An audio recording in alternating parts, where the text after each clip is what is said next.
part 2 of this, we'll go through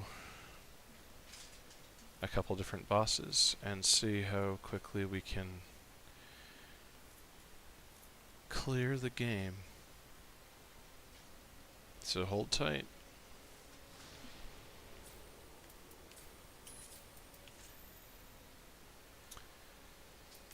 Now before we can power this weapon all the way up, we have to access some different things, and before I can get my rings to get some more health. For that reason, we have to go through a particular set of bosses that are not optional, but aren't on the path we were on before. If you're running past like I am, you shouldn't have any issues, but you can get hit by the magic spells, so be careful. Especially by this guy.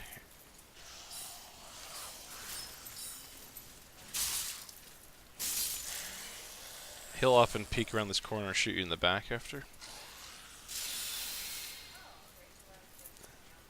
So let's see here.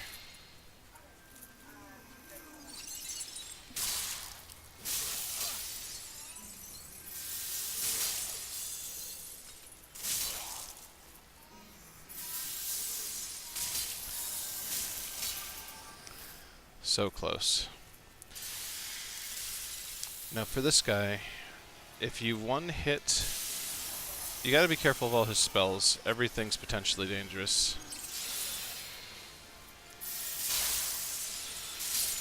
I cleared him pretty easy, but all his copies can be killed with one hit of damage from anything.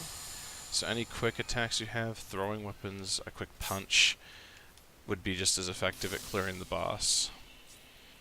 And that's important because you're going to spend a lot more time if you don't hit as hard as I did, if you don't get as lucky as I did with the rotation and the abilities used, fighting him. And longer fights mean more chance for him to kill you very quickly with his magic spells. So, if we grab this. So if you end up doing that, just make sure you check on where he's coming up and what he's casting, and be very careful. Otherwise you'll die really fast.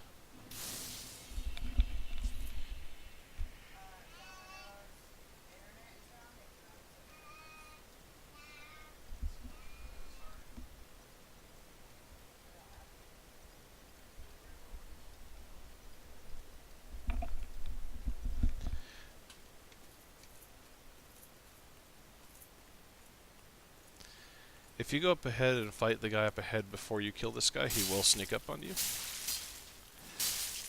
I kill him because of the ashes here. I believe these are the ones that, oh.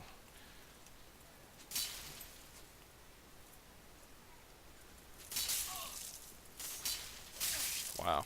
Okay. He doesn't drop anything, but he does guard these ashes. And it's either these or something else that give the life ring to the handmaiden, and the small titanite shards to the handmaiden, so that you can fill up if you didn't grab them all. We're not going to bother with this guy for now. We're just going to run up ahead. It's impossible to get through here without taking off at least one dog, in my experience, so I just deal with this one really quick. They don't ever have much health, the dogs. Occasionally I go through here and manage to irritate the second. I did not this time. Dogs are so fast that they actually will teleport to you to try to catch up, because the game is designed to keep you from being able to outrun them.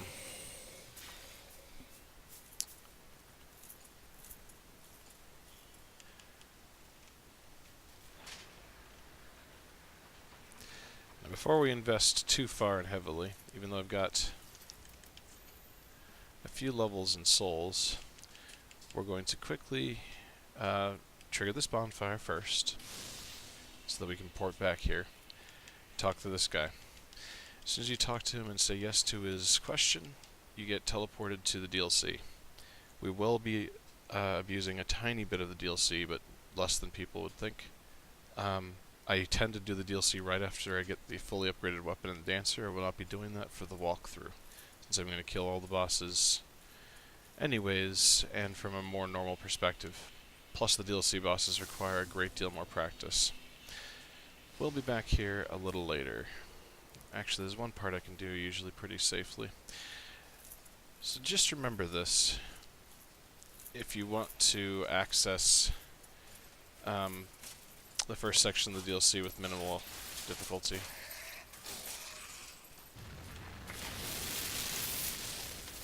now I have minimal stamina that can be very troubling for this next part, because you have to run past all these wolves and things if you're doing it this way.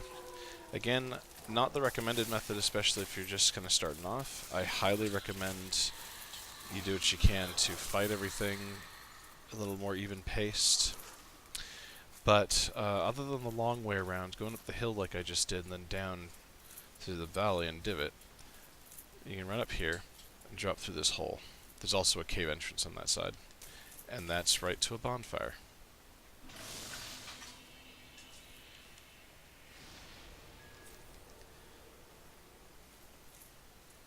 We can then go across this bridge after having rested at that, and we'll be back here when we want to fully upgrade our weapon. After we grab the bonfire on the other side of this place.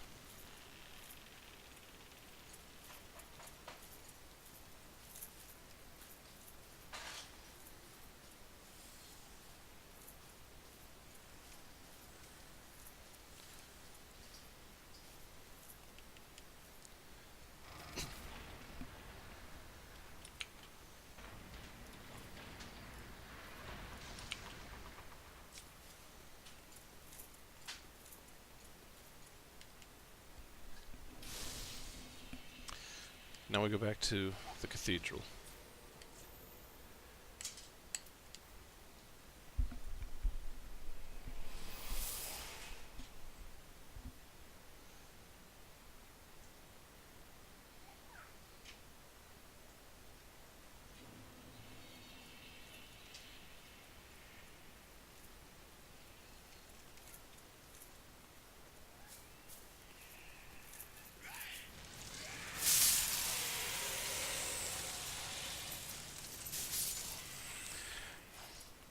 And this graveyard features infinitely respawning enemies. And one of my favorite weapons, the Executioner's Greatsword. I won't be grabbing it this time because I'm not using it. Much like I didn't grab the katana. Though interestingly enough, we will get the katana just much later than if you had planned to use it for your playthrough.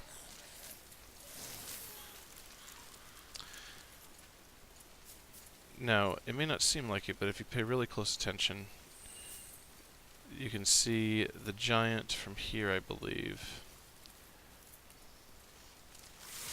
And going down here... Oh! And I've taken damage I shouldn't have. Well, curses. See, if you get hit by the worms, you take bleed damage, which I'm currently taking. Blade damage can build up and be really, really dangerous. So what I'm going to do is drink now. Continue on this way, I'll take damage. Again, clearing this place is a whole heck of a lot safer than doing what I'm doing right now. But I'm showing you the fastest way to run back, which is likely to happen, because there's so many dangerous things on this roof. These archers are a huge pain. They're centrally located. Important tip, if you do a jump and you do not hold forward, you do not roll.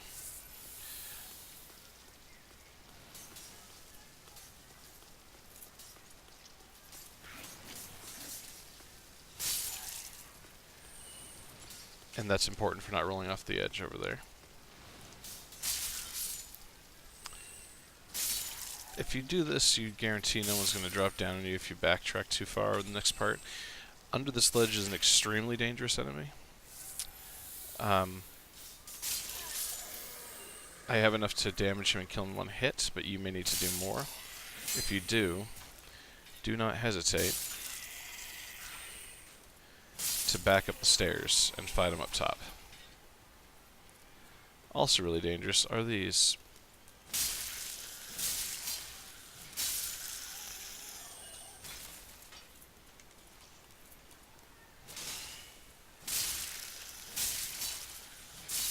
I have just enough damage to clear them easily.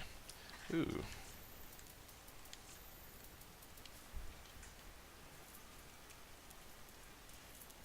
Interesting. They will suicide bomb you. Being able to kill them really fast is extremely helpful. But you can always run away from them if they give you hassle. Now if you're still collecting them from these enemies, you can get a large Titanite shard from both of the giants in the cathedral. And when I say giants, I mean it. Now, in a safe playthrough, in a smart playthrough if I'm being honest, you would, not today,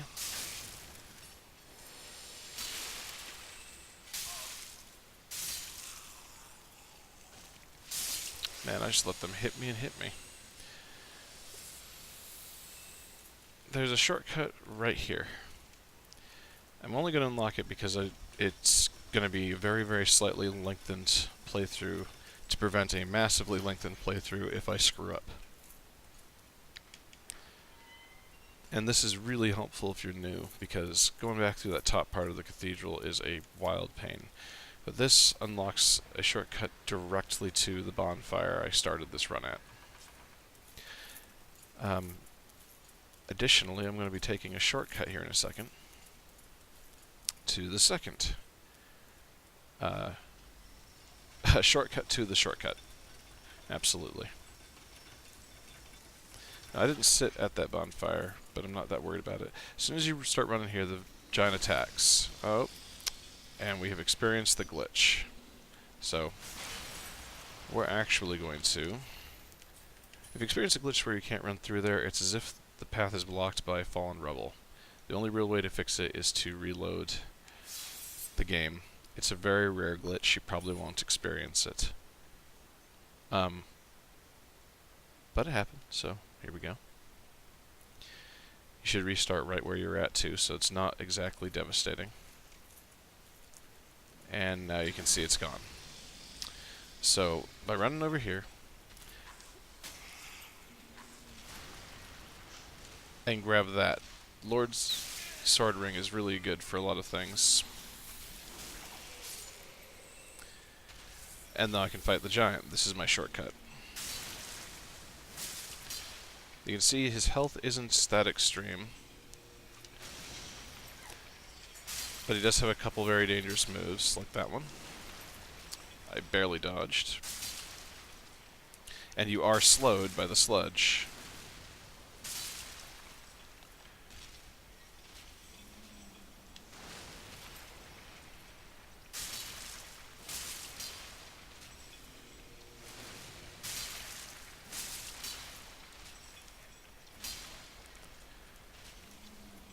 Got him. I don't need the shard, but I'm going to grab it since I've already killed him. That doesn't go anywhere except to a dead end with an item. If you want the item, you can go there, and you can look up what it is if you so chose.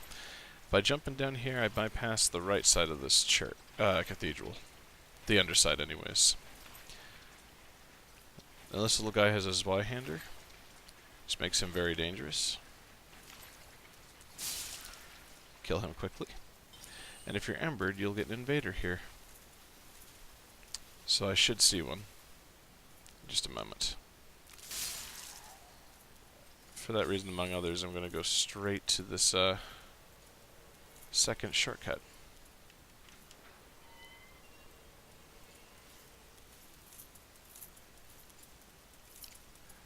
The right leads to a section of the cathedral roof that leads to a hidden area.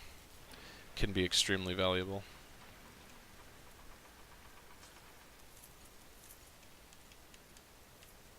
I can't rest here because of the invaders, so on we go. He knows to come down here too, so be aware he could catch up to you unexpectedly.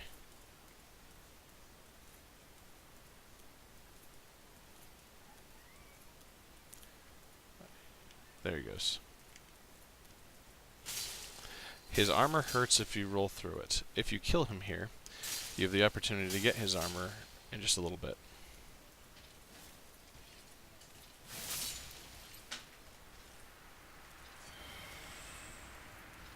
But that gives you his shield and his weapon right off the bat. So, he's not a bad invader to kill. I'm just going to rest to make sure I don't die to something dumb in the upcoming boss fight, because that's where we're heading next, straight to the boss. The boss drops an item that gives you access to a later part of the game that you need. Not even that much later from what I've already run through on the other side of this playthrough.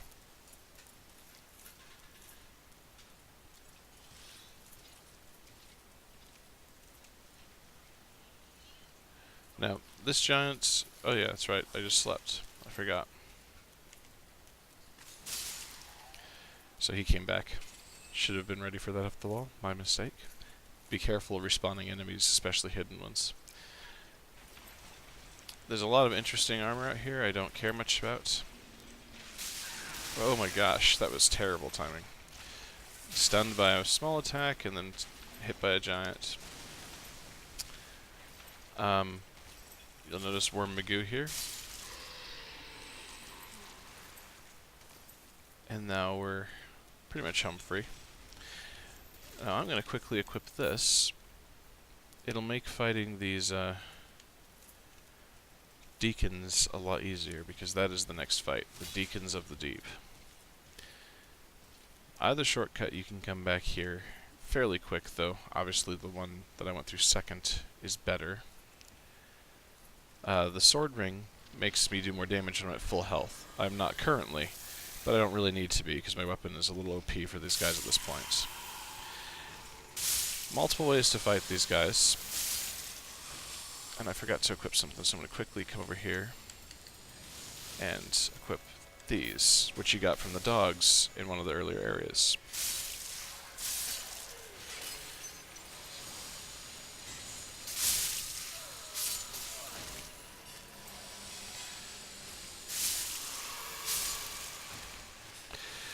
But if you can kill them fast enough, doing what I'm doing here makes the fight way easier because there's so little over here.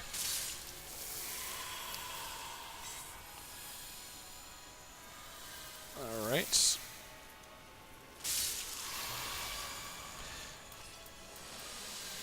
And quickly I do this. If you throw the Alluring Skull, all the Deacons get distracted by it.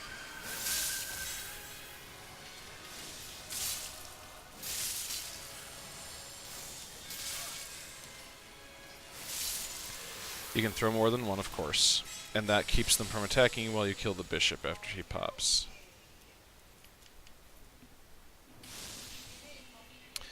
If you leave the area and come back, or just rest to the bonfire, the Archdeacon's robes appear.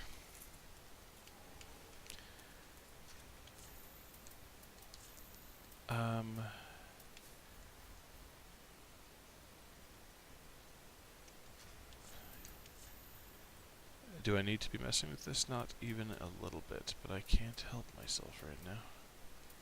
No. We're going to switch the gloves back.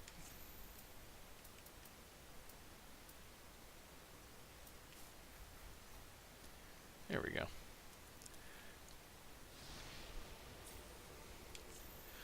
So with the Deacons done, I'm going to go back to Firelink and get my ring.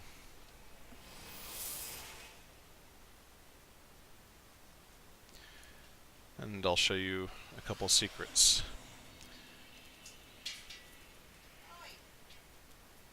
So, if I purchase from her, she already has the life ring, so she did not need the Paladin's Ash, which means it came from either the ones on the roof, in the swamp, below the Stray Demon, or something from earlier, from outside of the tree. But you would have caught it if you got on my path anyways, so purchasing this item gives us more HP, and then purchasing This item will give us access to the Estus ring, which makes our Estus flasks heal for a great deal more. So we go over here, we're going to level up again.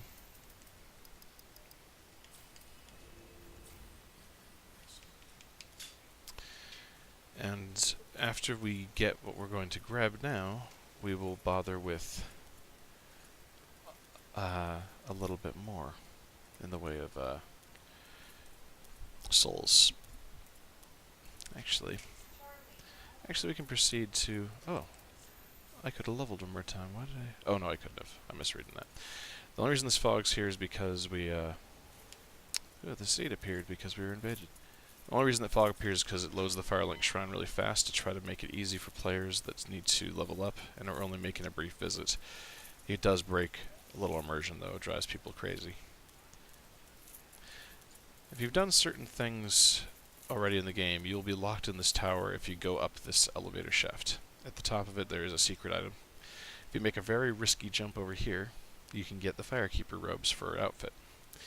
But if you take a much less gear, and that will lead to where we're going now, but if you take a much less risky jump there, and there, and across to there, you can easily get to the bottom and grab the Estus ring.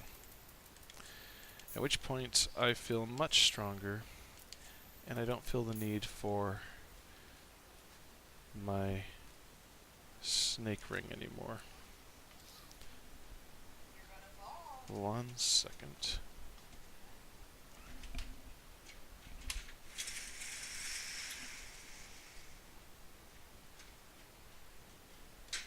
It was just on my screen.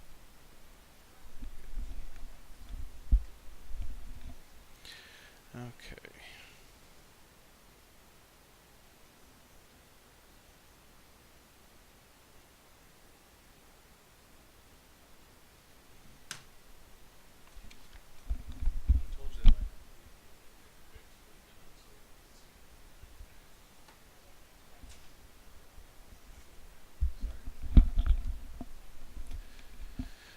So, if we go out to this door, which is the only way out, other than using a homeward bone, we're back to the ninja, who I should be able to rather quickly dispatch at this point. He's hard at the start, less so now.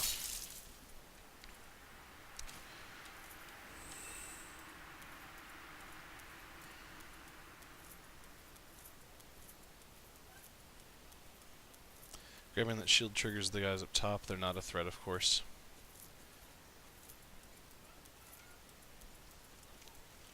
So now we go down here, and we'll proceed through the game a little bit.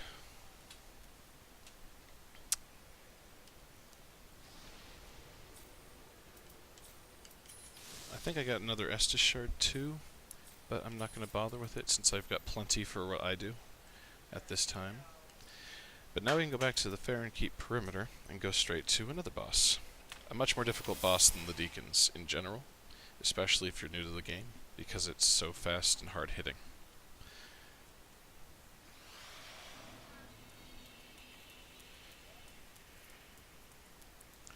Right now I have a fair bit more life, and if I put any points into Vigor, it'll rapidly expand because of the life ring.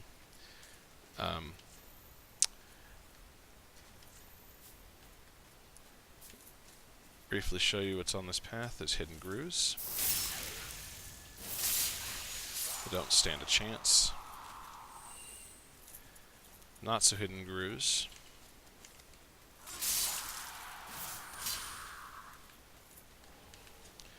Those guys I was talking about earlier. Hey, fighting the wrong guy.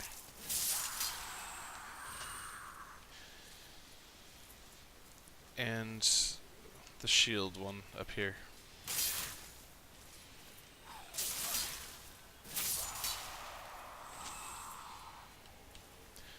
Clearing up to here will let you get up here safely and open the door. You stand the risk of being backstabbed by the guy up there if you take the long way around, or having to deal with those guys if you don't do it the way I just did it.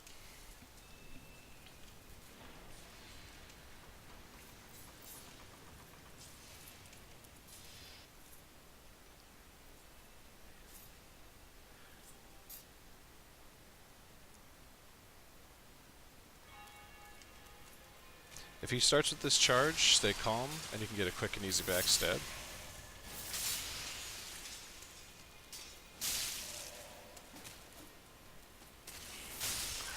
Uh-oh. Key to these guys is generally patience, because eventually that guy intervenes.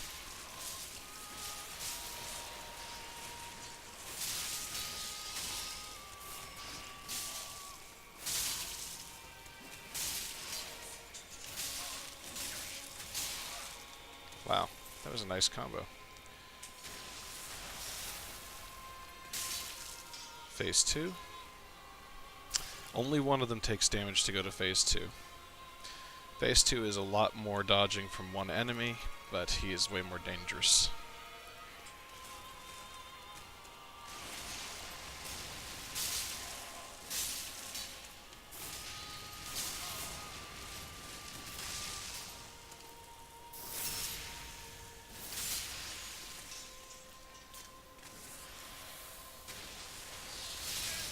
Oh yeah, and his range gets ridiculous.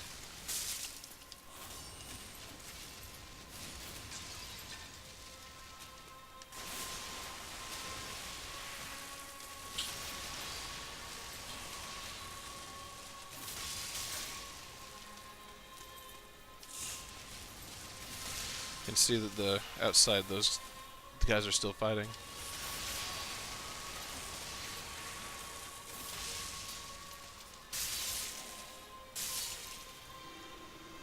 Done and done. This takes a while to slide back. I always go over here and start triggering it. Then I come out here. If you want, you can go check to see if there's remains of anybody out there to loot. I'm not too worried about it. But then you go into the catacombs. There's a long bridge and a little ways around. You can come back to this spot. But you can always jump down here for a quick shortcut down. You learn all the shortcuts by default if you're, well, playing the game normally and learning normally.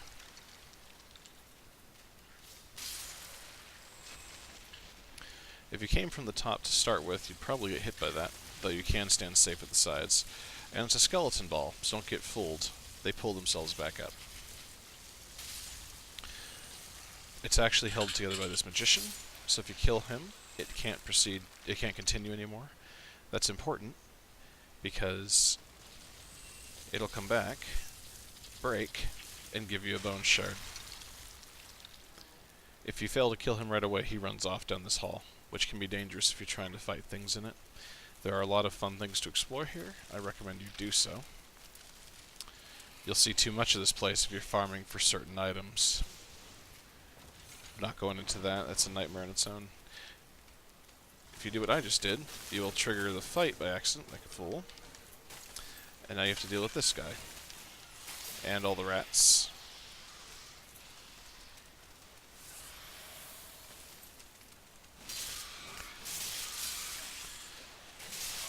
Ooh. The trick to that guy is to, no joke, walk past him. I was in a hurry because I'm thinking of this playthrough.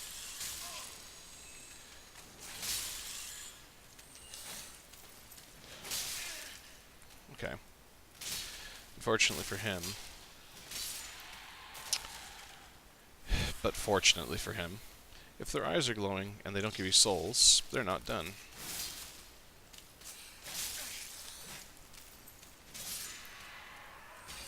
Now he's done.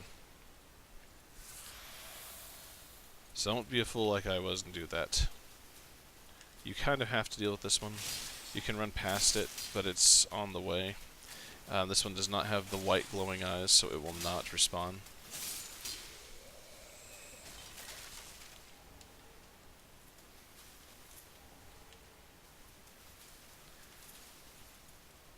I believe that this one just drops a crystal of some sort, so nothing valuable. Fire gem. Well, there you go. If you sneak up to this one very carefully with the cool samurai looking pose, Splendid Bridge is wearing thin. That is important. You'll see why in a second. For now, though, say goodbye to him. If you can't knock him back, you can fight him, or you can just not deal with him. Now, you might discover this by accident going another way, but if you're embered, and you enter this room from the other side or this side, you trigger something. And all that's in it is an ember. Now, it's important, because what I'm going to do is run up here, and you see a lot of skeletons. And I've been invaded. But if I go all the way to this spot here, and break the bridge, any skeletons that are on it will fall. Any other skeletons will just go back to their spots. They realize they can't reach me. And we'll see a special guest. So we're going to wait it out for the special guest because of how interesting this next part is. And at this point, it's worth mentioning while we're waiting that I am going to be very slightly handicapped for a little while, but I will keep with the playthrough unless it gets really bad. The handicap that is infant duty.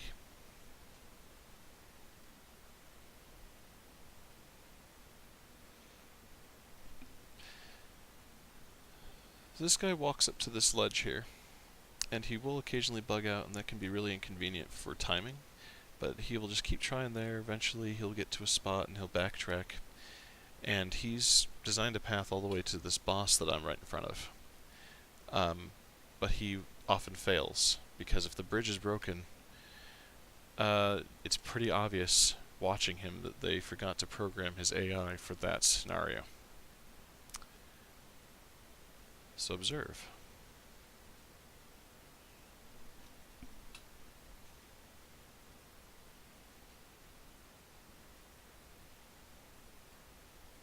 Yep. I know you're thinking there's no way, but it is going to happen. Every time. And without fail.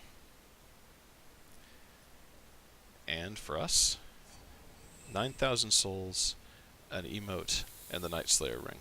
It's not your only chance to get those things, but this is the easiest opportunity to get them, hands down. So I'm going to run to this room. Wait just a moment while I take care of the toddler, and note that I can be distracted by that at any point during the walkthrough.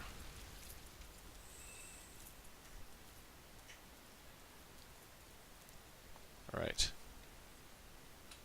Hold, please.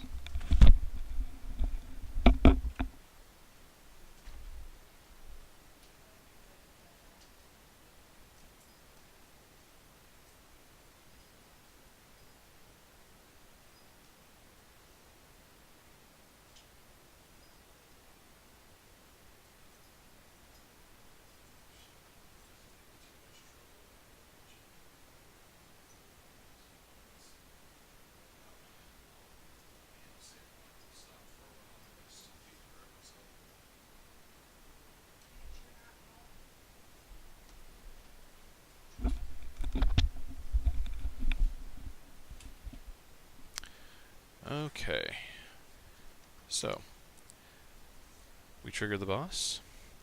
Again, this is a spoiler thing. If you go straight to the item, the boss triggers. The item's for pyromancy anyways, so you may or may not need it. But the boss has 3 weak spots. 2 wrist pieces here and a wrist piece over there. Yes, you can get a free shot, and if you're strong enough, break one of them right off the bat. He's already a third down, and he hasn't even had a chance to attack yet.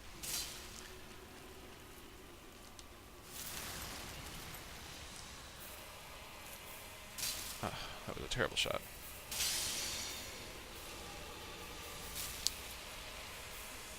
The recommended method, I believe, for speedrunners is to go after the other one first.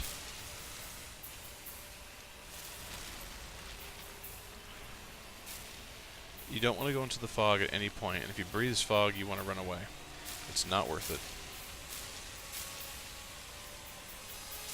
Oh, I hit him, just didn't do very much. Yep, see now, run away, because the fog does an incredible amount of rapid damage.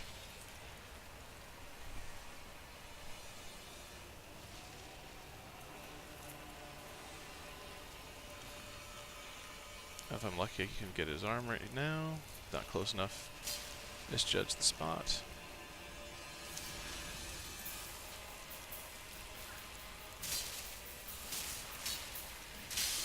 And he's done. You can now freely go over here, grab that. And already we have a toddler moment I have to keep an eye on. And she's got a dryer sheet. Welcome to my life. 1 second.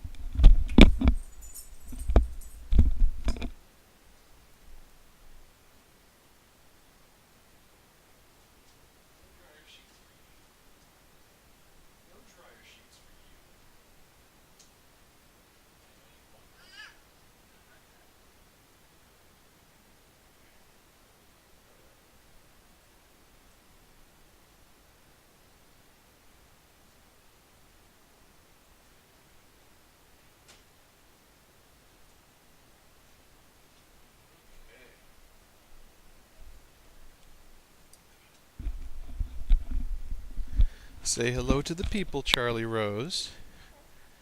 Yeah.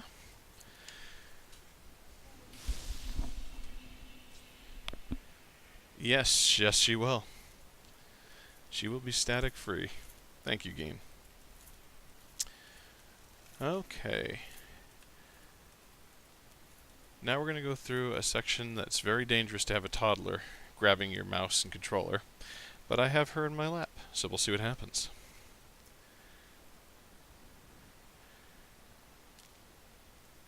Down here, there is a mimic chest across the way, and a demon down below. The moment I trigger him, he'll be fighting me. My goal is to just kill him real fast before he can do much, while fighting the toddler and without fighting the mimic. Though if you drag him up here and trigger the mimic, more often than not, the mimic will win, because it just hits him too fast to react and way too hard, despite having minimal health itself. He also usually starts, because you're coming up from the stairs, by breathing fire, which gives you a free opportunity for some really great damage.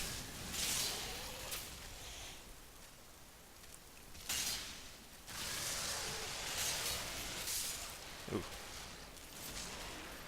Now, the other way you can fight him real easy is to trigger every skeleton ever, and then just bail. What'll usually happen... Oh my gosh, he almost... Oh, he got me! Nice! And that's Dark Souls, so it's a fair playthrough. He managed to get 2 perfect shots right in my backside. And I've got a lot of souls down there on the line, so I need to go back really fast. Trigger the skeletons sooner, I think, too. It's why it's actually better to fight Wolner first, so you can just come back here and whap the bridge and go right back down, if I can hit it. Don't know how that qualified as a miss, but it did. Now I have less HP and 50-something thousand souls in the line. If I lose them, which is absolutely possible, the trick to Dark Souls is to not worry too much. Your level doesn't mean everything. It does power you up radically, but losing souls is part of the experience. And you started with fire, so I have a free pass to go down here this time. And if I go over here, trigger all these skeletons, and experience the worst possible RNG for him falling down, but the best as far as skeletons fighting him. Skeletons will try to follow, and they'll engage the boss. They have a lot of respawns, so they don't hit very hard, but they have a lot of opportunity to cripple him. And we don't even need them to win, necessarily.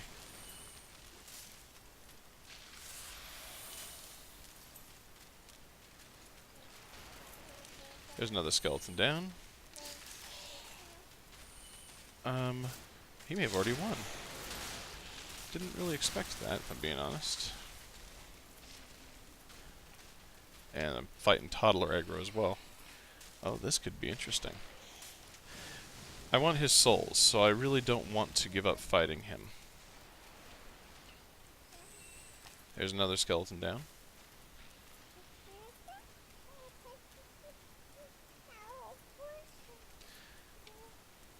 And if the skeleton's heading back, I'm going to set the toddler down in a little bin for a minute.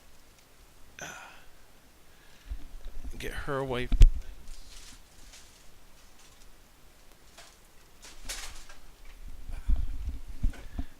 And then she won't be able to destroy everything when this demon eventually tries to get back up here and kill me. Where is he? Did he just... He's just chilling. Well, that's different.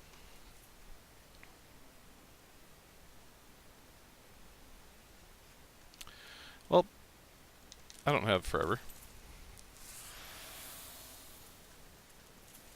Excuse me, sir.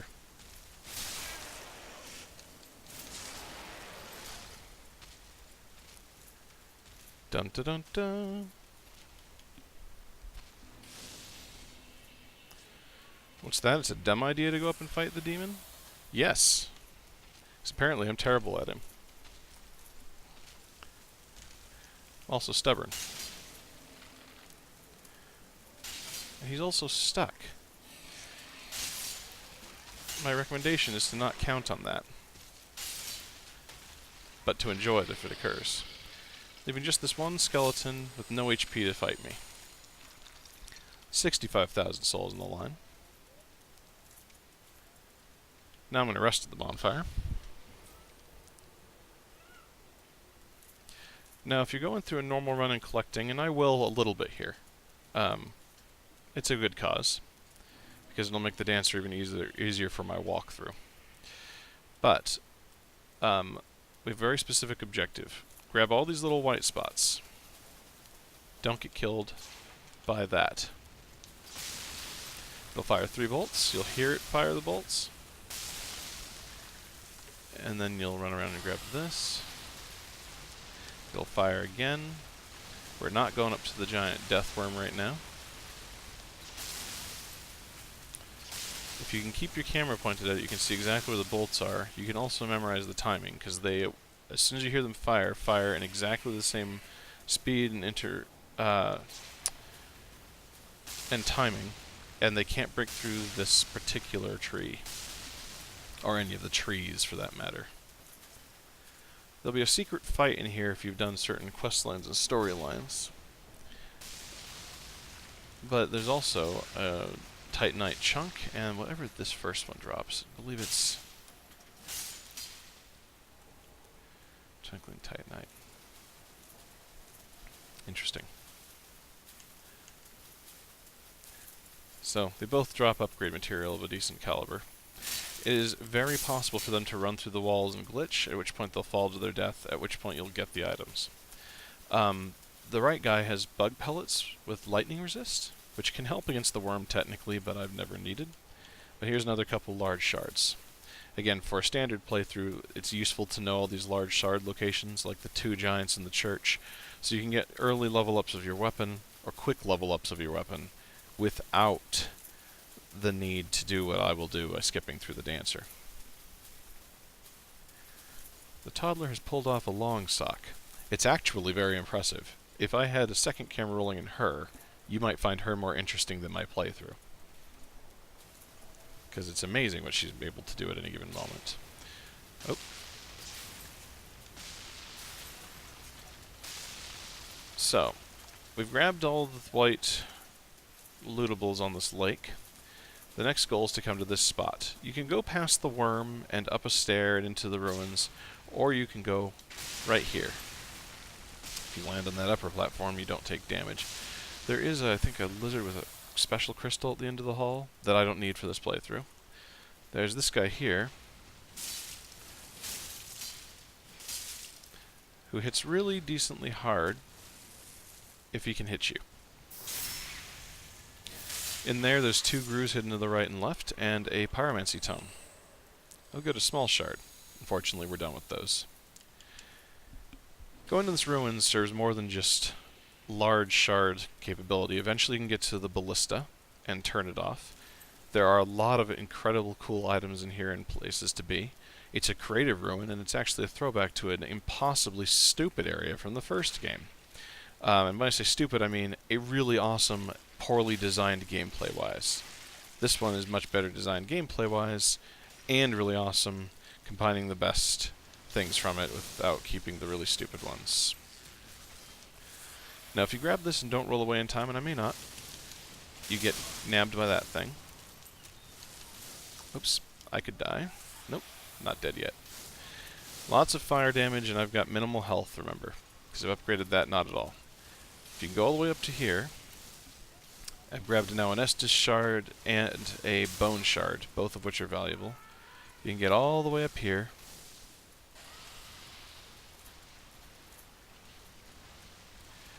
And all the way over here.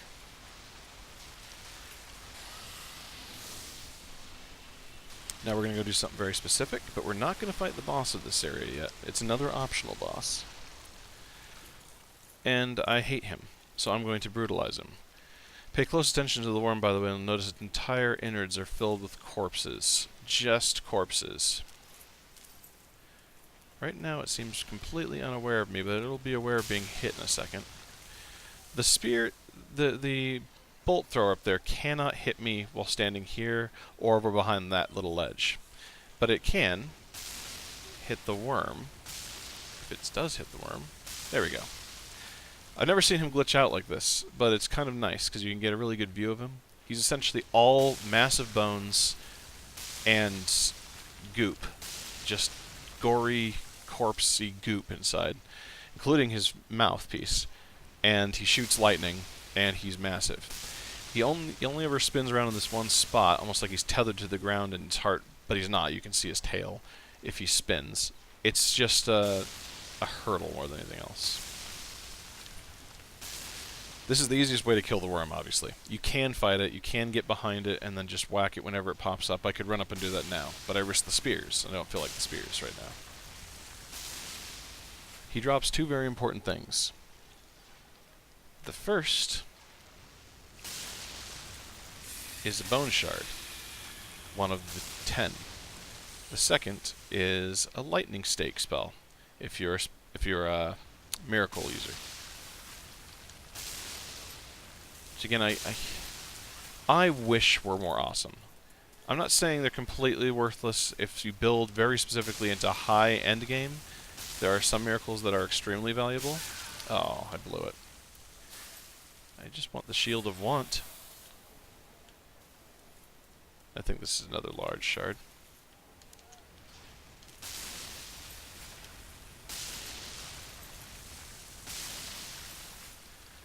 So, I could fight this boss, but I'm not going to. I'm going to come back here when I am impossibly strong. Charlie Rose, what are you squealing about? What are you doing there? I know you're being adorable. Your socks fun?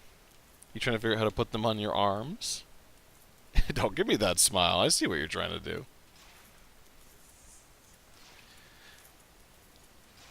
Alright.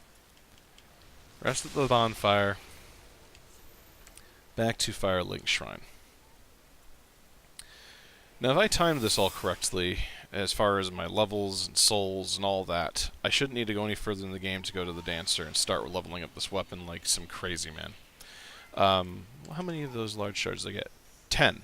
So I actually can hit that's all the rest of the large shards I need. If you don't get enough large shards to go all the way to that next level, because I got 2 from above and you need 12 total, and I already spent those 2, you can go past the Dancer and easily farm some of the knights there for large shards. I'll show you which ones drop it, though you might notice anyways. I'm going to quickly reinforce this Estus flask as much as I have shards for, and then we're going to reinforce my heavy greatsword 2 more times. Now it needs chunks. I only have 1 chunk, but that's okay. That's what getting past the Dancer's for. Then we're going to go here and just go soul selling crazy. These all have different purposes and items they can get that you may or may not like, may or may not be popular, but are all kind of awesome. I'm not going to bother with any of them. You can, like the original games, break the soul in order to get all these soul counts, but in this game they gave you the option to sell them, which is very convenient. I now have 155,000 souls. That's a lot for not fighting a lot of farming or enemies very quickly. So I should be able to go 1, 2, 3, 4, 5. 1, 2, 3. And an acceptable amount of vigor. I could have gone for 20 if I was really pushing it, or 30 if I wanted to make it even easier myself. But we're going to stick with that. We're going to call this build the Dancer Destroyer. Now I'm going to check her for one thing, but I don't think she sells what I'm curious about. Oh, she does. Human pine resin is exceptional for destroying the Dancer. I don't really need it. I think I do enough damage and have enough health at this point that it's going to be a cakewalk. Because what I'm going to also do, because I'm feeling really dirty for her, is Ember. But I'm going to do that later. First we're going to go here, trigger this, and if I'm able to survive her at all, I should just obliterate her at this point. It really shouldn't even be an issue. I think that's all. Nope, I had 3 more bone shards. So you collect things so fast if you're just going through the game like I am. Remember, the Dancer's back on the high wall. You eventually get teleported back to her. There's the hidden boss. And you have 3 other bosses that are not optional. 4 that I'm skipping right now.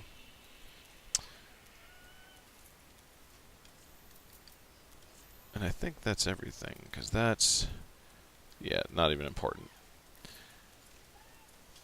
And you remember these guys. All of this is nothing to me now. I don't need to fight this knight. I'm going to really fast just to see how my damage stacks up. Oh, well, look at that. Dead. What about you? Nothing. Hey, dropped a spear. That's nice. So, I don't need to be embered for this fight. I'm hoping that this makes this so easy in this walkthrough that it doesn't even matter. That's my hope. I'm going to trigger the fight, immediately use the human pine resin to just blow through the first phase, which usually you'd save for the second phase, but I'm feeling distinctly catty.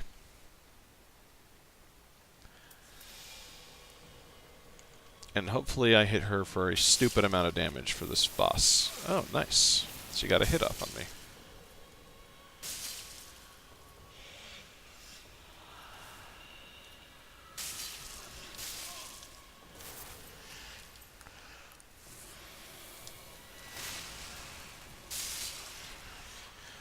Lucky stun. The Dancer's really hard because she has a different momentum than any other enemy in the game. She's a tempo. It's in 3s. There's actually a word for it in music for the type of tempo that she follows. I don't know that word, so I'm not going to try to remember it right now. It's certain time. And you need to learn how to do that, to dodge that tempo, to dodge most of her attacks.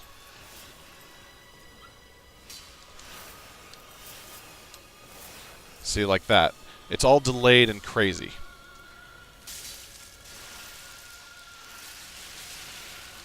Oops, this is a really bad attack.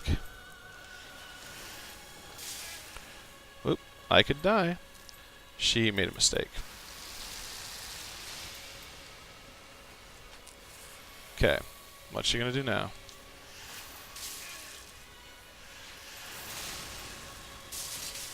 Oh, maybe she didn't make a mistake. Maybe she knows exactly what she's doing.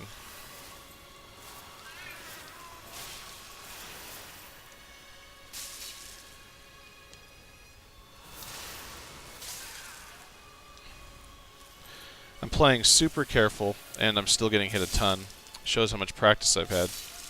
But she's still dead. Having extra health on her, having the dark damage, which she's weak to, having a ridiculously powerful weapon, all make her much easier than she would have been if you had done her truly early. I didn't, to be very clear. And that's another 65,000 bloody souls. It's insanity. So what we're going to do at this point, since I'm already plenty powerful, is use her soul and those souls to get 1 more point of health for an even 25, and then start pouring just so many points into endurance for more stamina. Or, alternatively, I could, it won't be that many levels actually, because I've started to reach the threshold for where levels take a lot more. But I can do this, and I could start pouring points into Vitality to be able to equip cooler stuff. extremely tempting. Not needed for the playthrough. We're going to go with just endurance to make this as easy as I possibly can in myself.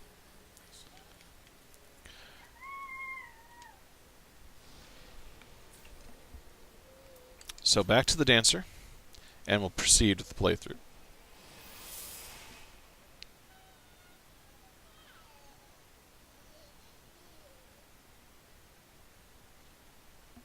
They can all hear you being adorable. You are aware of that. Yeah. Well, what? And what'd you do with your socks? What is this? What is this? Yeah. She's got one of her play balls right now, and she is just being goofy. Yeah? You don't even know what you're doing right now. Admit it. Admit you don't know what you're doing. You haven't the faintest idea what's happening right now. Uh-huh. I know, in a minute here I gotta get you some food. That's when I'm gonna stop. My goal is to upgrade this weapon fully and take a break until tonight when we have the epic conclusion. There was a left path back there up the ladder, and a right path. The right path is actually just a shortcut from up where I'm heading now. The left path is much more important because it actually leads to a series of optional areas with very cool things that are needed to get to one of the coolest bosses in the game. Now these are actually stronger versions of the same knights from before, so they are not the same quick and easy one-shot kill anymore. I'm not saying that they're wildly difficult, I did just kill the dancer, but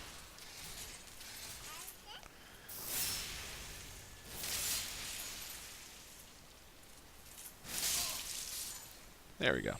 Give me that.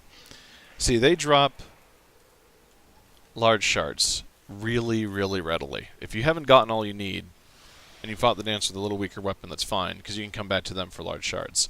But now we're going to go through, push through this area to another potential boss, which we're not going to fight yet, and grab chunks. Oh, so many chunks. The chunks we shall have.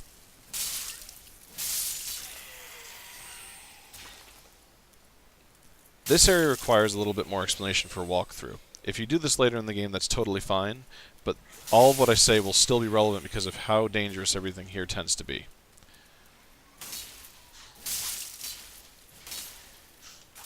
Ow, that was rude.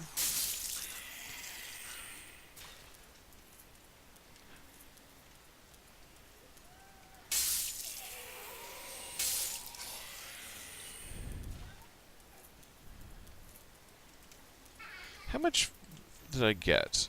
19 endurance? I'll put to 20 and then I will do vitality. There's a secret in here I do not need. I'm going to grab it. I'm going to grab it because it's really fun. If you come over here, the big guy up above comes down to play. He hits very hard. He's got twin axes. He can drop the twin axes like any of the knights with the twin axes can. But more importantly, he guards a secret.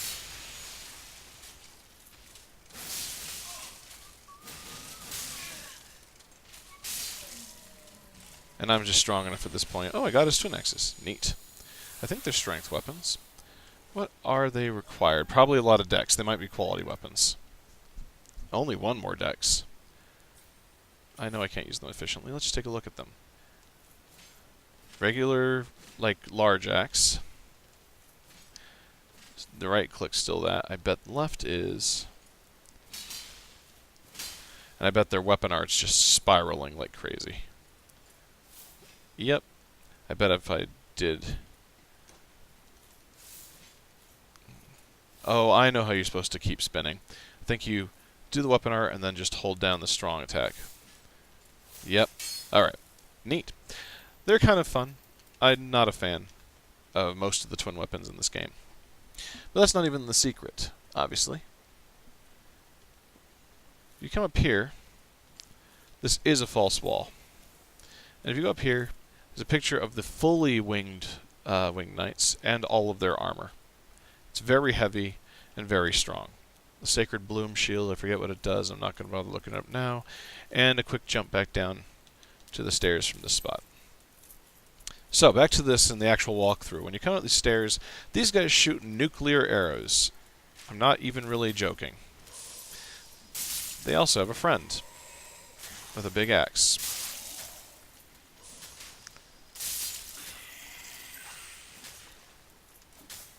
Who's just stubborn as all get out. Excuse you. I'm doing a walkthrough here. I need you to not kill me. Thank you. The guy up above, if you let him throw things at you, those prevent you from healing. Oh. You get stuck? Here. I'm going to let you loose. Don't go crazy. 1 second.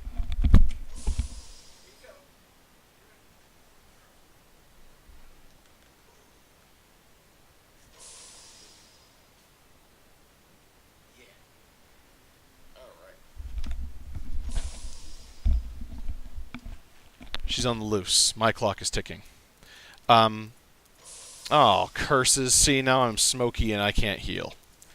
Which is terrible. Terrible.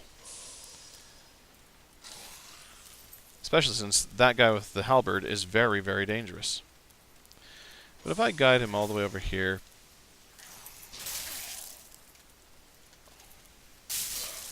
and I'm careful, I might be able to heal again. Whoops. I almost rolled into that and died.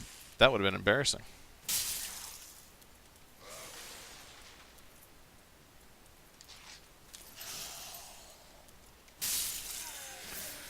Awesome.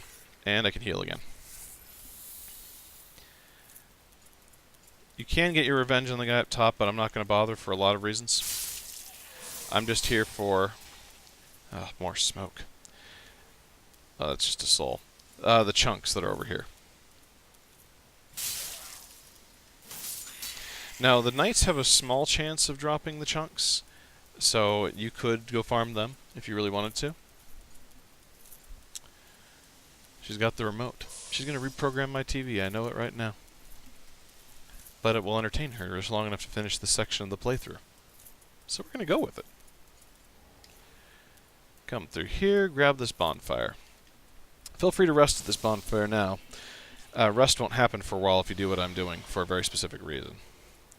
So, coming up here, this dragon's there. He is not dead. He will breathe fire all on this bridge rapidly, as will his friend, who is somewhere nearby. I never quite saw where he flies in from. I'm assuming just over the wall or something over there. But they'll start breathing fire almost immediately. There's 2 ways to drop down on the bridge, or you could risk trying to run forward, but it's extremely unlikely you'll get through without being hit, unless you dodge perfectly. So go to this side. Grab the bone shard from under this bridge. Drop down here, since there's no way up from there. Quickly kill this thing, because it will turn into a pus of man, the big black thing from the first boss. Grab an extra shard, a chunk, and an extra chunk. Go do the same thing to this guy. You technically don't have to fight either of them because you can escape them, but if you're fighting things up above later, they can sometimes hit you from below. And we will be fighting things to avoid extra sleeping at the bonfire. I'm ignoring that crystal lizard. I forget what he has. There's that one. That one. Another one will drop down here, and one behind him, and then another at the other side of the wall.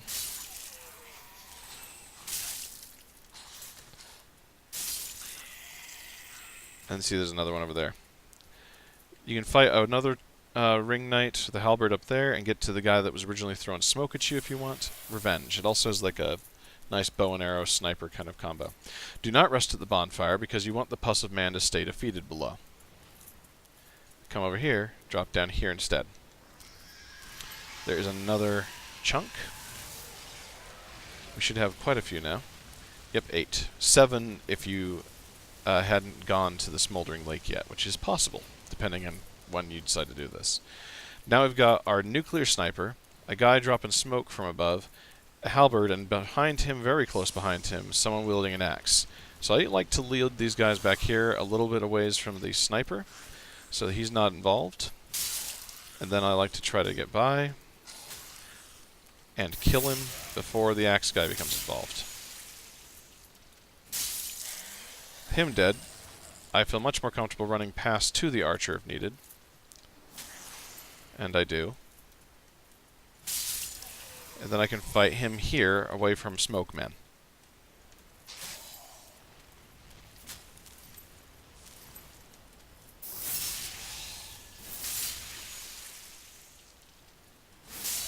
No shield. That's a shame, buddy. Could have stopped that from happening. Smokeman can work his way towards you. He was starting to, you see. This is the second one. I hate him more because I've died more to this spot than the other one 1,000 times over. But, go up here, and if you're clever, you can wait for the dragon to settle. The moment it starts moving its face, it's out of its, it's doing a cycle of animation, and will not breathe fire right away, allowing you to run across without even having to roll. If you do not wait for that animation, you're probably going to have to roll through fire, probably going to get hit, not necessarily die, but it's just much more dangerous. All these barrels are filled with fire bombs.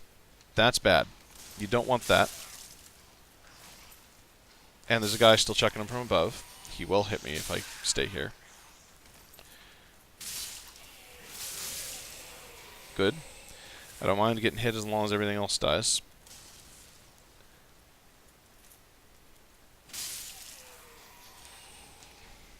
If you're going to explore this upper area, I'll quickly show you that you want to run over here and kill Lampman, because there's at least 4 or 5 enemies that wake up because of him.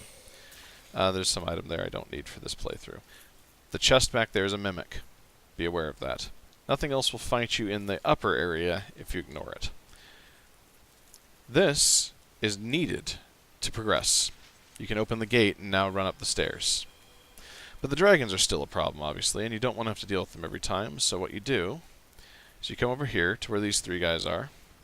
That guy tends to go down the ladder as often as not, but he didn't this time. Kind of glad. Oh. Ow. Buddy? Not okay. Did he let me trigger this guy down there? No, he didn't. That's fine. Alright. Back up the ladder. Oh. Triggered the guy running, one of the 2 guys running from here without the other. I've never seen that happen before. Dark Souls, always full of surprises. There he is.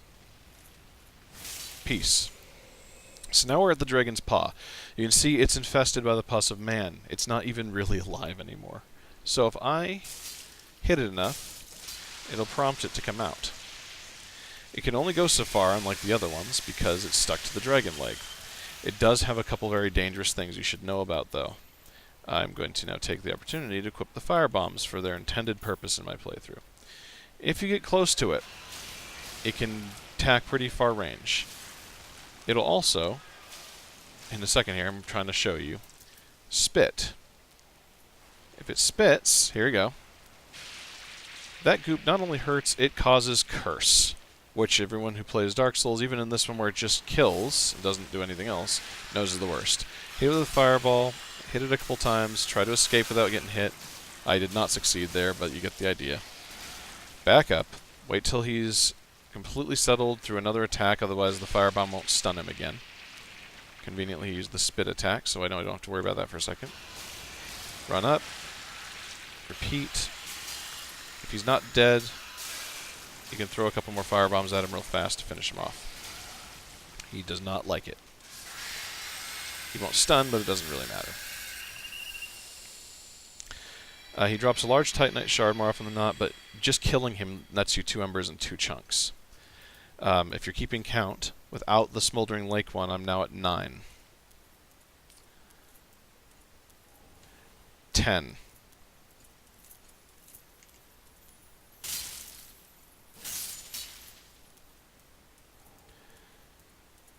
That dragon dies when this one dies. They're inherently linked. Not sure why. Might be actually lore behind it. Given Dark Souls, you never know. But, you kill the one, this area is safe now. Refined gem. Good for quality builds in many cases. And now this insane staircase. This knight is very, very dangerous. He has guys that'll buff him for more health, and he already has been buffed, you can see, because they're got fire off them. He'll buff his weapon, which will both heal him and do more damage. And he's just generally a bad news bears. So you can kill his buff guy, you can ignore the knight in the back until you get really close, he doesn't do anything. There's actually 2 of these stupid things that buff him. I hate them with fiery passion. And you can just run past him. He can follow you if you're not careful. So you want to be careful. Charlie, I see you turn the TV off and on. So I'll help you if you break it.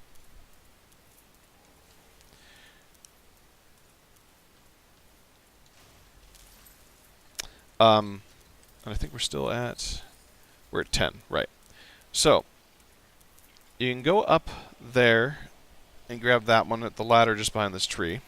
Then you can go across the way, fight some more guys, drop down, get some more, and fight another one of those crazy knights to break through that door. And if you get through that door, there's actually the emote for Praise the Sun. That's where it is. Worth mentioning in any playthrough. Here's the other Pus of Man. Drop down, immediately hide. That's why. He doesn't always do that first, but he tends to. That's a Mimic chest. This is, I think, a book there. Quickly fight a Mimic. I don't think I've fought one yet, and I just want to show you. I could die to it. There's Mimics come in two varieties. Woo, that was actually really close.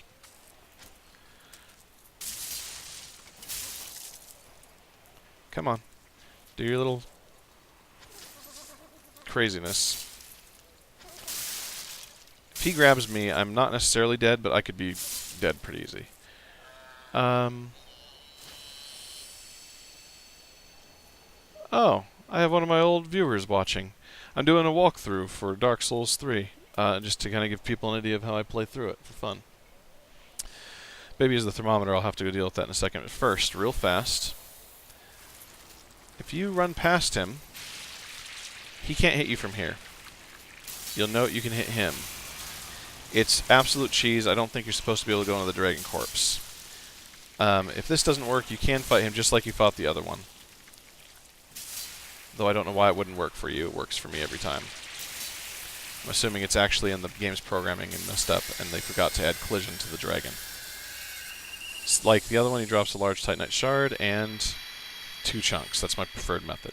I activated that elevator back there, so I have quick access to the boss, but now it is time to homeward bone to the Shrine Bonfire.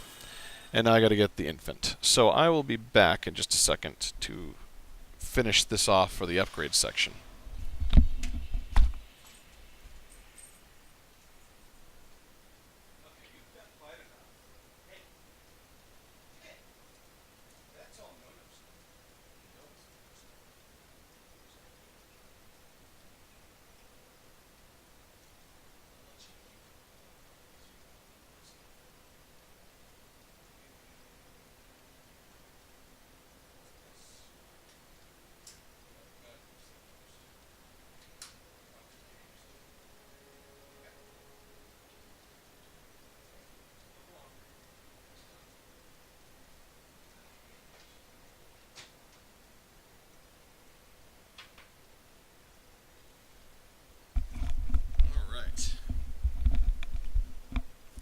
So we're going to conclude the upgrade section with the DLC, but first, it never hurts to come back here and level this up the rest of the way. I should have an extra Titanite chunk again because I grabbed one in the Smoldering Lake off that Crystal Lizard, making it an unnecessary extra. Reinforced weapon. Now my preferred method to level this thing up is to go through just enough of the DLC. I'd usually actually blow through it if I'm being honest, but I'm not going to do that here. Just enough to actually get progress in the form of the bosses and such. For now, we're going to use some of these souls to level up. Let's see here. That's right, one more there, and then I'm just going to start pouring into here so I can wear cool things for no reason. 25 is my absolute cap for vigor this run. If I get enough vitality that I'm wearing all the cool stuff, then I'll add more to strength, but that also does not need an upgrade necessarily, even though I can do more damage. Undead Bone Shard, I got one of those.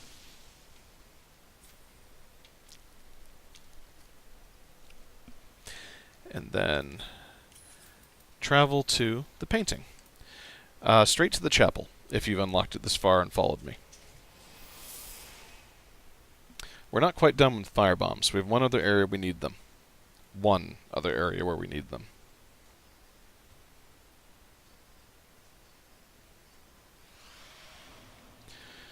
So if I go this way, much like the bridge next to Wolnir, you can break this one. It's a lot more dangerous below it, but you can absolutely do it.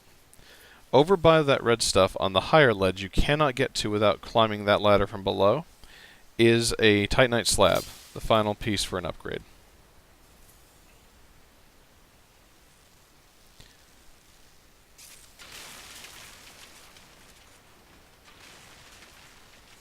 It's totally safe, guys. I don't know what you're worried about. You can now descend here.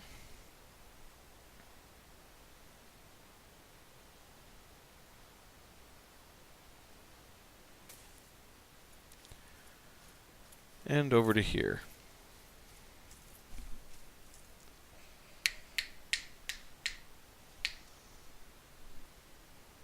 No.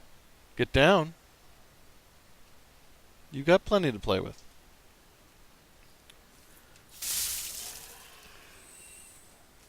Now this is an extremely dangerous descent. You can fight everything on it and slowly dodge the arrows. I'm not going to be doing that. These arrows explode seconds after they hit. There's actually 2 archers.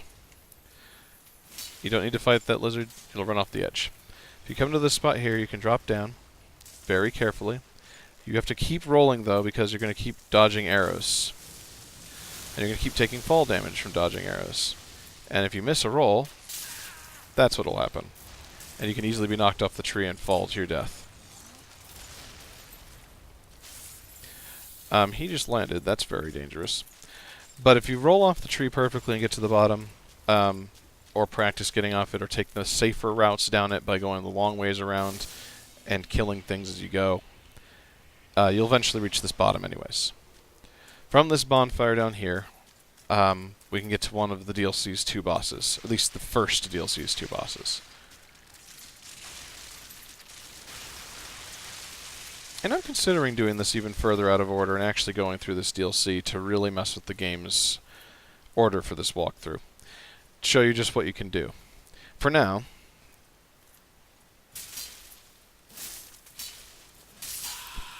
this is easy to kill with my level 9 weapon.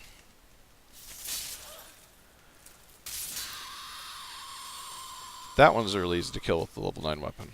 These have a grab command, slap attacks, and frost breath. They're extremely dangerous. Do not underestimate them, but mostly don't underestimate this one. It is extremely important to note that if you go towards this one, it's crying, and this one loses its mind.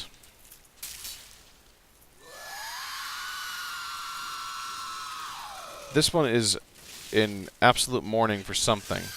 And she's just so dangerous. Kill her very quick, throw firebombs at her to keep stunning her in chains from a distance, and you should be able to finish her off. Now you do need to finish her off. That ladder appears when she dies. That's how you get up there to the Titanite slab.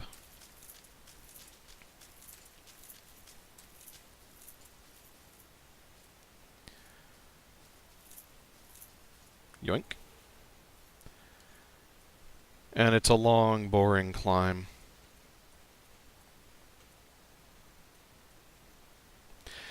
And because it's actually going to be more helpful, I'm going to go through slightly handicapped for health into the DLC first. I really am. The reason is, without the advantage of a lot of extra health, I have to play those bosses carefully, and you'll see my strategy for dodging them and fighting them, and maybe even dying to them, and seeing exactly what that means for this game. A lot of it's learning to evade their moves, so it's going to be watching the video, seeing how they move, seeing when I dodge, practicing it, dying many, many times, especially against the last secret boss of the final DLC, or rather the only secret boss of the final DLC. Come on. It's a long set of ladders, but we're almost there.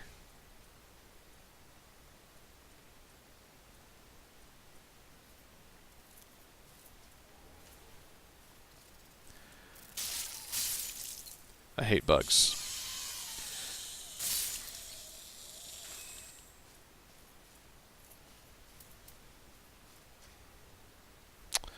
You know what? We're pushing it, but I think I can run down this path and take that risk. This guy drops a large shard. It's not a big deal, and you can get him to just run off the edge.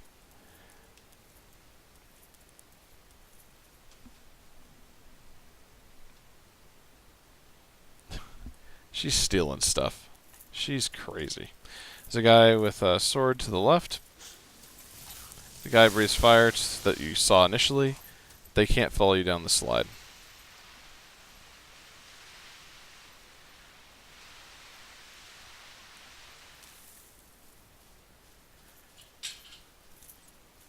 If you come straight over here, you can get all these guys to attack you and be irritating. Especially that one. He'll breathe gross stuff on you, and this one, which will leap on you. She doesn't even belong here. This, somewhere around here, is a very poorly programmed bit of code that you can jump up. I forget exactly what it is. I've seen it done before. Where is it? Just trying to see if I can replicate it for you guys. Oh, wow, that was a terrible shot. Hey, go away. Irritating little gnats of creepy bird things. I'm trying to show the people something. You can drop on it from below. That's the intended way to get up here. You can also just jump up there. You see how I almost flew up already? Come on. Let's see if I can get this jump without looking it up. I'm not going to do it if I can't look it up. I mean, if I have to look it up, rather. Yep, that's ridiculous.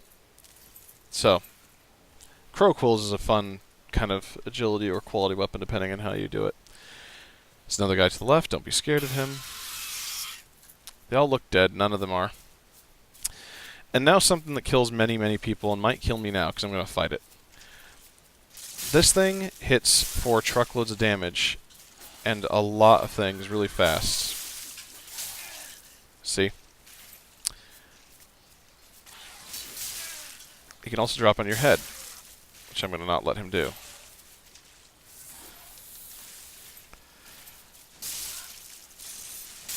Got him. Okay. He didn't do too bad against me, but you either need to be relentless and stun locking him, or you need to get off my ladder. Or you need to block and dodge really well. Wow, they almost added bleed to me. Yeah, very dangerous, that guy. There's a twin claw that you can get somewhere in this area. That's what he wields. There is a bonfire here. Feel free to grab it in case you get killed anywhere in the next few sections, which is very possible. This area is DLC. It's designed for more endgame stuff. I'm at endgame damage. I can go a little further, but I just I'm already doing the damage I need as long as I survive. Lots of things will drop down and push you around here. Don't let them shove you off the ledge. This guy sucks. He breathes all kinds of poison, and I hate him. Climb up this ladder. Yes, this is the intended path to proceed, because that guy up there guards a gate you can't open from this side. Go over here. Keep climbing ladders.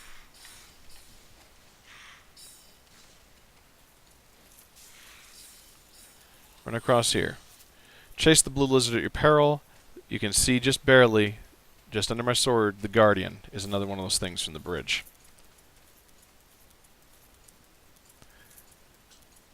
Now I'm just grabbing items willy-nilly. There's very little I need out here. Just some occasional extra souls, and they're on the way, so I'm just nabbing them.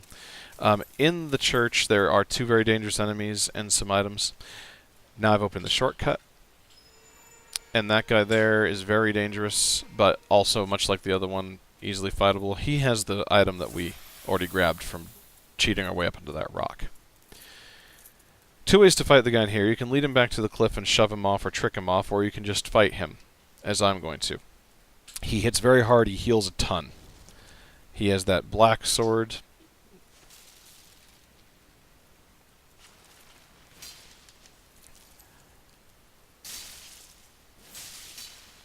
Come on. You know you want to heal.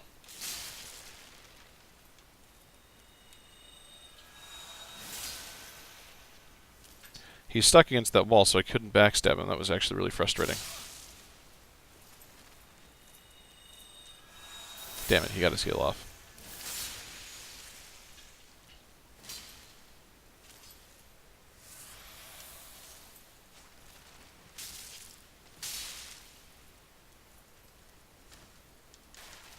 Oh my god. You jerk. Unbelievable. Perfect parry to me. Perfect parry. He deserved that win. The NPC, you heard me. The NPC deserved that win. Excellent programming.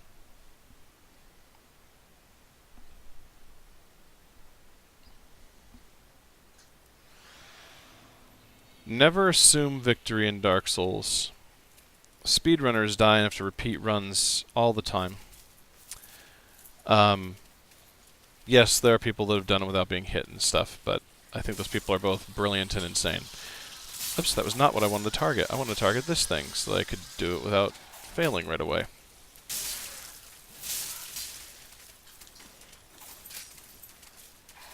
Ow!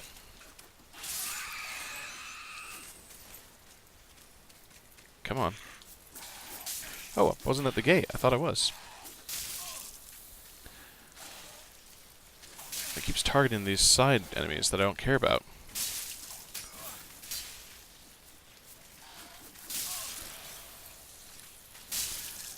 See, he's more of a swordsman than the guy I was fighting before.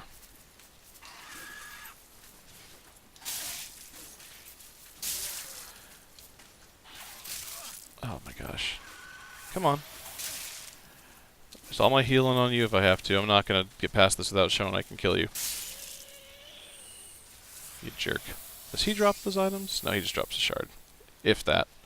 Okay, back to this guy, who I'm still going to fight, with less health now.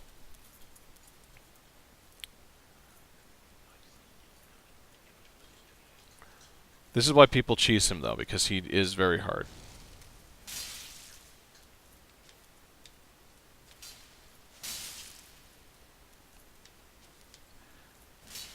And I've got a slow-hitting giant weapon. Not this time, buddy.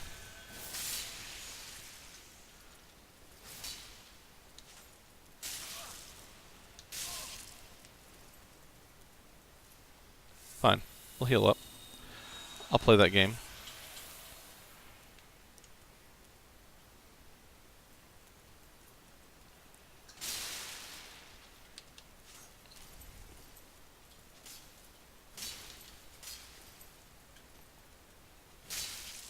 Heal.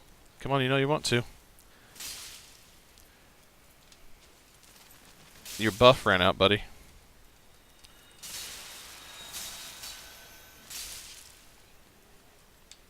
Heal again, I dare you. You got nothing left, buddy. There we go. He will drop the contraption key you need to go on and the onyx blade, which he was using. So you can use that really cool weapon, but it requires certain things.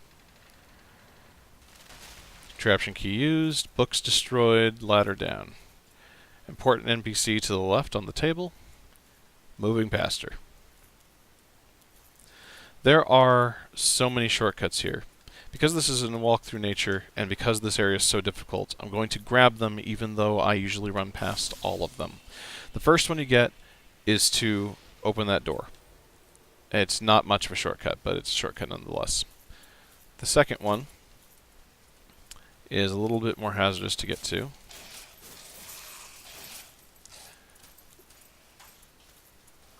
You can go up here, down and to the right, I believe.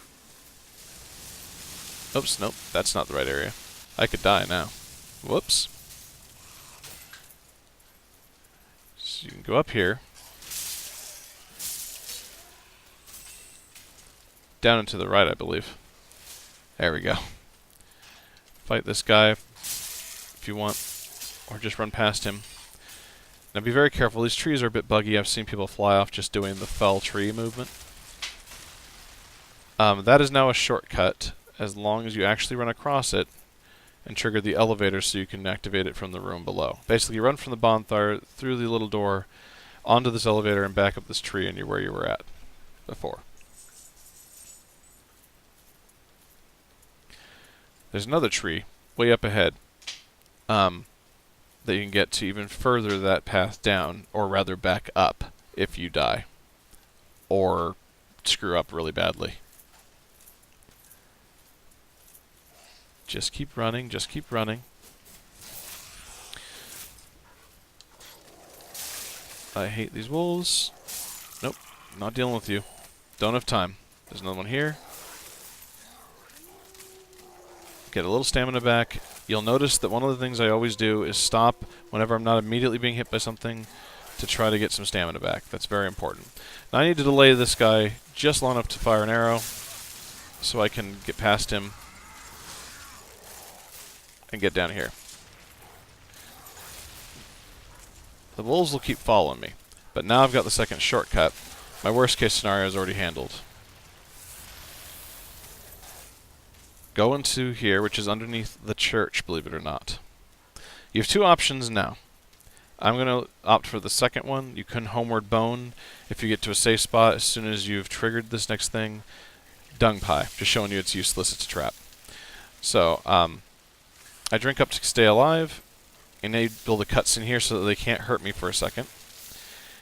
And you need that to unlock the final boss of this DLC.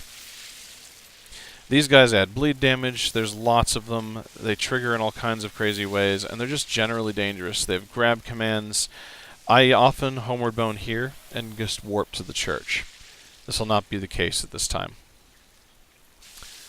We're going to go through here. Kill those and run.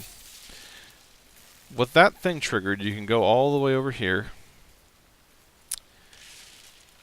up this staircase. I still hear wolves following me. And they are, make no mistake about that. Wolves are persistent. They hunt. And with this open, I'm back in the church, with access to the final boss of the DLC. How many souls do I have? 31. How much do I need to level? 16. Alright, we're going to go level 2 times at the Firelink Shrine. I'll have to spend a soul I found or two to level the second time, but I'm going to level first. And then I'm going to, because she seems entertained, and I'm not in as big a rush as I thought, going to try to do both the DLC bosses, since I've literally unlocked the immediate access to both of them for DLC 1. Then we can reconvene at DLC 2. 17497 is how many souls I need. Sell.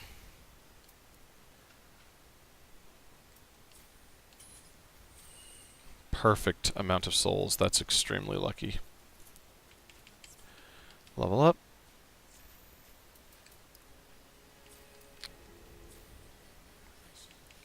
Start to be able to wear cool stuff soon. Probably already, but I've got a very even amount of stats right now.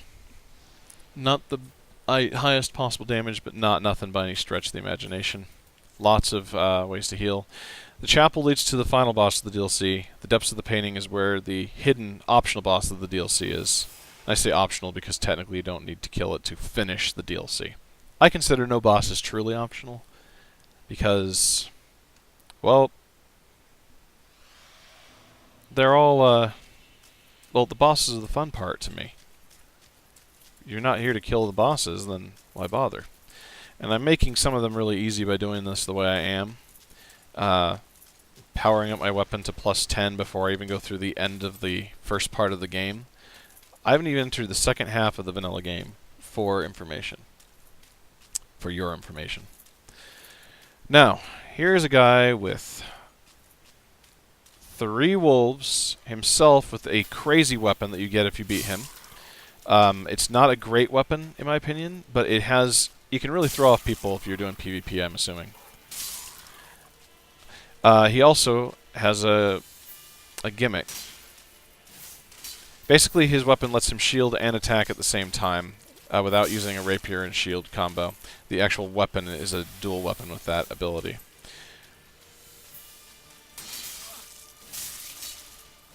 He hits decently hard, too.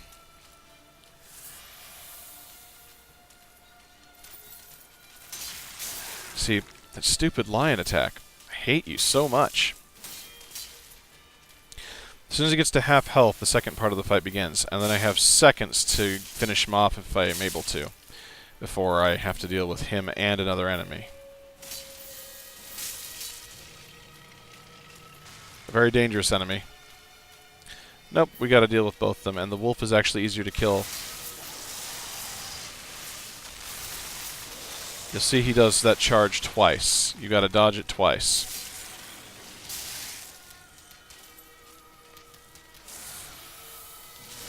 That charge is also dangerous. Yes, suddenly the guy behind me is a caster. Oh, that's really bad. I could die now. Oh my gosh. I'm alive by sheer miracle. Not for long if I don't dodge this perfectly. Okay, for the moment, we got more space.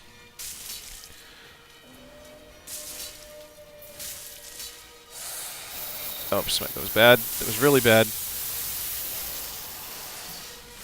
That was also bad. He now hits harder, and I just did that. Oh my gosh. And interrupted again. Stop it. Okay, I've only got a couple flasks left. They're almost down. Oh my gosh.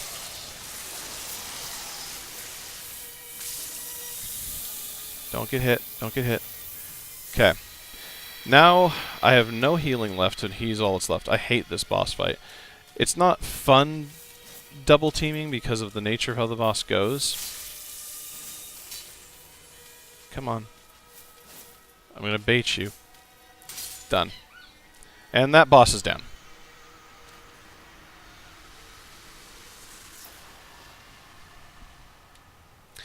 Valor Heart and the Champion's Bones, which lets you duel. It's not like I said it wasn't worthwhile to fight him.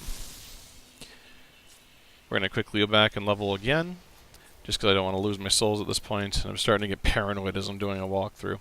And then we'll go fight the second boss, and then we'll call this part.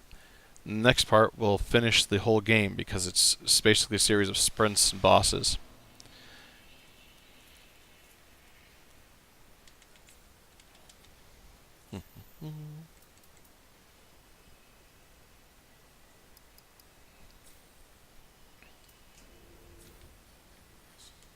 I will be able to wear all the armor. That's my goal. Okay. Now we're going to go to the chapel and fight one of the hardest bosses in the game, period. It really is.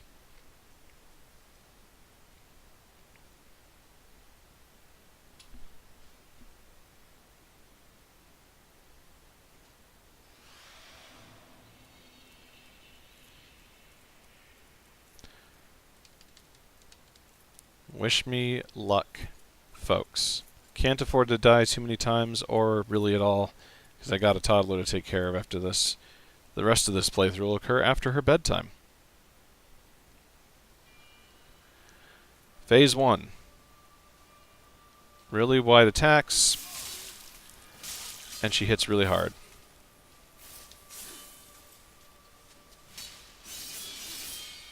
Don't think so.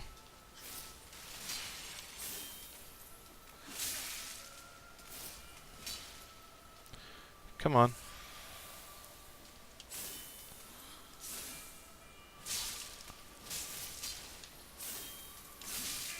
I hate you. Okay. Here she goes. Watch where her snow blows. It blew that way. She's over here. People get confused with that part. Don't let her confuse you.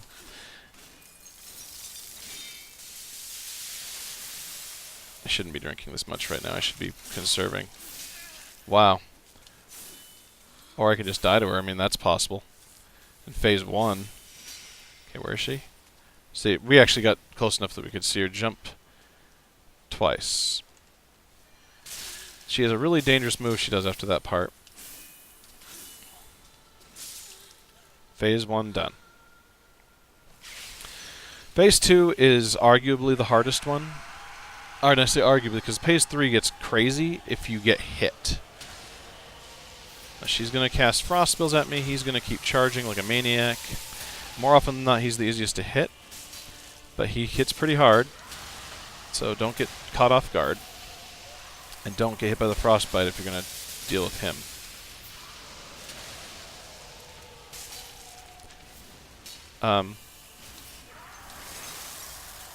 Now I'm going to gain some distance because I don't want to die.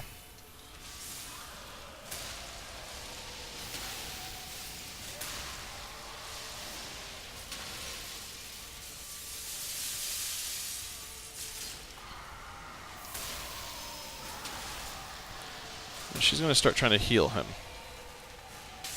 They share their health bar. That is absolutely true. This is all about patience.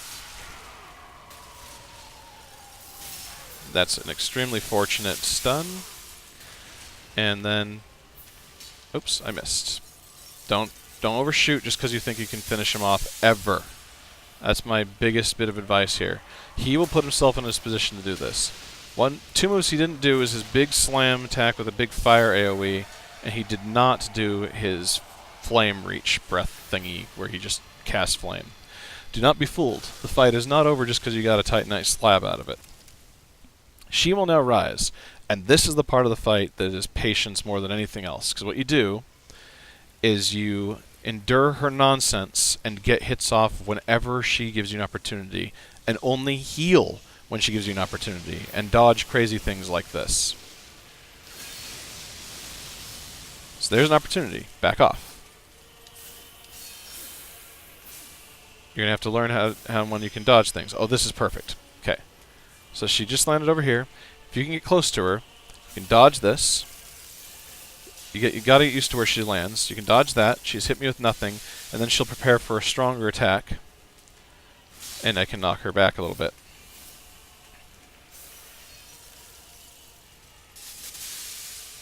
Oops, I didn't dodge. Needed to dodge. Now I hit a little bit weaker because I don't want to waste a flask yet right away.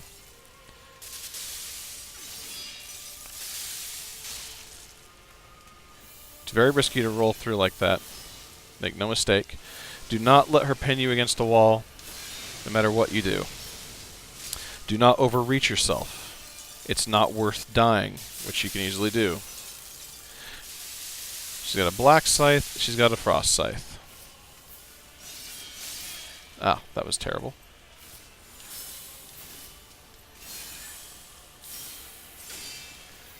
Whap. Back off. She gave me a chance to heal by casting that spell. If you fail to dodge that, you're probably going to suffer. Roll down, inwards, and towards her to avoid that. You got to roll to the side to avoid that. Keep lots of spare stamina to dodge her nonsense attacks, where she does spamming craziness. I am now frostbitten, that's not necessarily good. If you stand in the frost after it goes off, you will suffer for it. Ah, she gave us another free hitting opportunity as far as I'm concerned.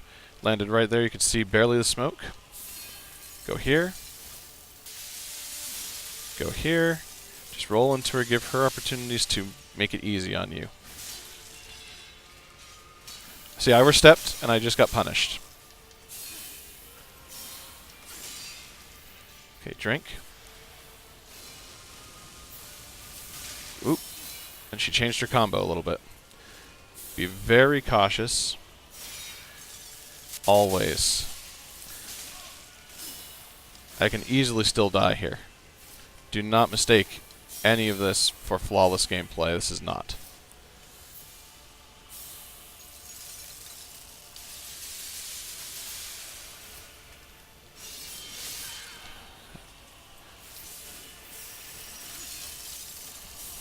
Just standing on the ice obviously gives you frost to be frostbitten. So rolling out of it is essential because it does free damage as far as she's concerned. If she gets frostbite off, we're going to drink. Oh, I was not far enough back, see? And now I have to wait for an opportunity to heal. Oh, there we go. Not close enough to get advantage of that.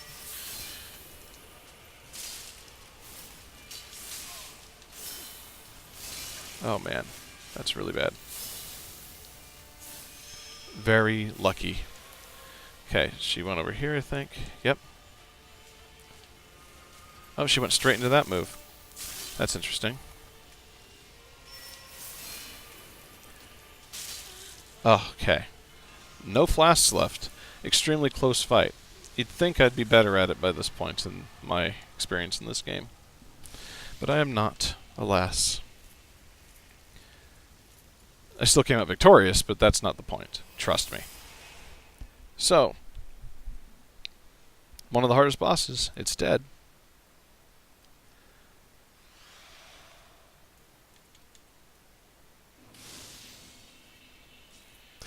Alright, for the sake of making sure this is spaced out even sort of reasonably, I will now stop, even though I seem to have an opportunity to go further, believe it or not. We're going to go to the shrine. Next we'll go through the second DLC and just destroy it if we possibly can. If we manage to, there's a couple really great items to be aware of for this kind of playthrough. And if I get enough vitality, I might be able to have a lot of fun in a particular set of armor. We'll see how that goes. For now, we're going to level up so much vitality. We're going to sell her soul. Yeah, that's right, Charlie. Give me all the vitality you can.